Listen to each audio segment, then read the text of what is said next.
Alright, in this video, we are going to modify the visibility of the rocks according to the depth. So for now, those rays are casting all over the screen and on the top of everything, right? So we don't really get that feeling of rays interacting with those asteroids.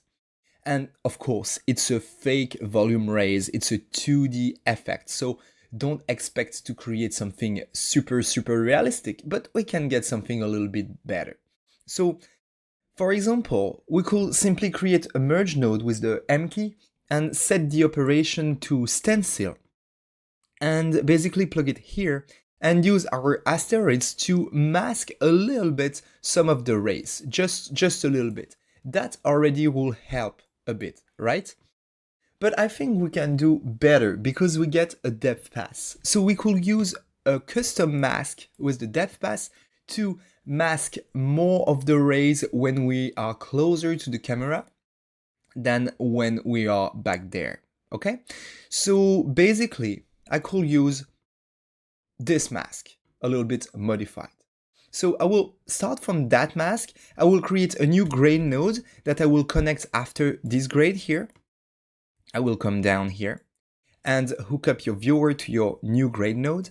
And basically what I want is that those first rock are totally visible. There is no rays on the top of them, okay? So those guys should be totally white.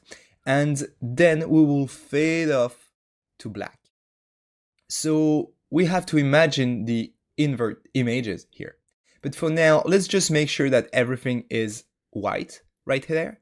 So we'll come here and adjust a little bit my white point, like that. I still want to keep like a subtle gradient here, maybe well, like that. And maybe I want to adjust this guy a little bit, I don't know. Okay, like that. I think it's great.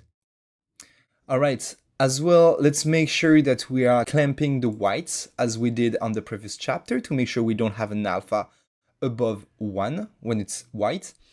And I want to make sure as well I'm affecting all the channels and not only the RGB, but as well the RGBA.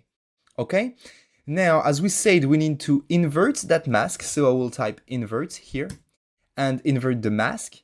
And now I will be able to use that to mask some of my arrays. Okay? So we'll plug my viewer to the end of the comp here. And now let's plug that guy here. And now it's a little bit better, right? Look at the difference. Here we're just affecting the stencil node is affecting and reducing the opacity of the rays all over the rocks. And here we can see that we are doing the same thing here, but not where it starts there. So I think it looks better. Maybe my stencil could come and be a little bit more strong now.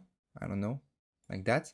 And now that the elements are starting to fall into place, maybe we can start to readjust a little bit everything. For example, my color correct here, I feel it's a little bit too strong. So I will come to the ranges here and the mix to just remove a little bit of the color correction that I'm applying on the top of my volume rays here.